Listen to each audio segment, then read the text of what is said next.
কাটানো হচ্ছে, দুধটা জাল দেওয়া হয়ে গেছে, লেবু দিয়ে দেওয়া হচ্ছে। আপনারা চাইলে ছানা কাটানোর পাউডার পাওয়া যায়, সেটাও ইউজ করতে পারেন। আমরা লেবু দিয়ে করছি। একটা লেবু পুরোটাই দিয়ে দেওয়া হচ্ছে।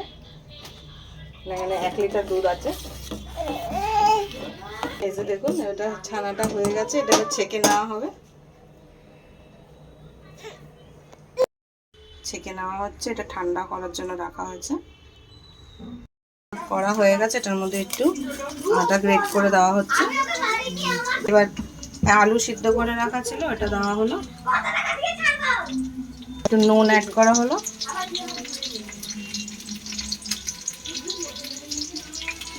চিনি অ্যাড করা হলো। লঙ্কার গুঁড়ো অ্যাড করা হচ্ছে। এবার একটু হলুদ গুঁড়ো দেওয়া হবে।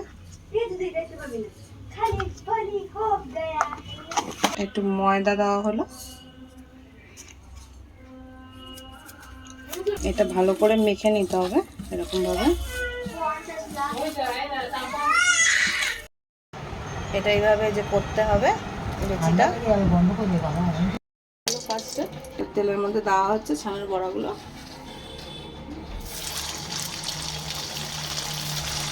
এক করে ছেড়ে দেওয়া হবে।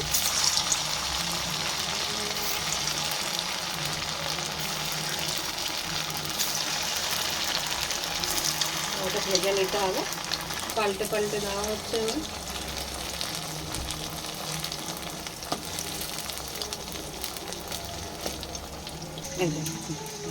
ভাজা হয়ে গেছে, কাঁচাগুলো দেওয়া হচ্ছে ভাজার জন্য। এখন হালকা হালকা করে ভাজতে হবে। এগুলো ভাজা হয়ে গেছে, তুলে নেওয়া হচ্ছে।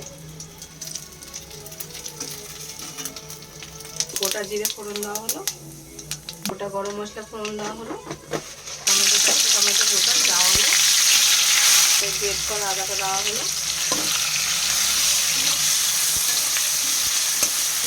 এবার নাড়িয়ে দিতে হবে।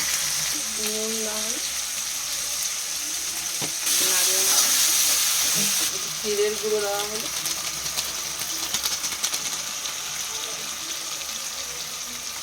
হলুদ দেওয়া হলো, একটু লঙ্কার গুঁড়ো,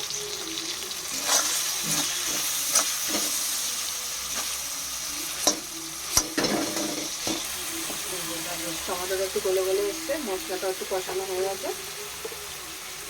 চিনি দিলাম, আলুটা অ্যাড করা হলো। এটা সিদ্ধ করে রাখা ছিল আলুটা।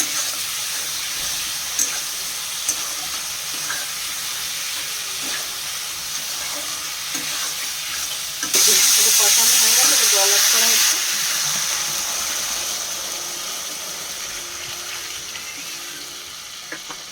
এর মধ্যে আমরা ছানার বড়াগুলো দিয়ে দেবো।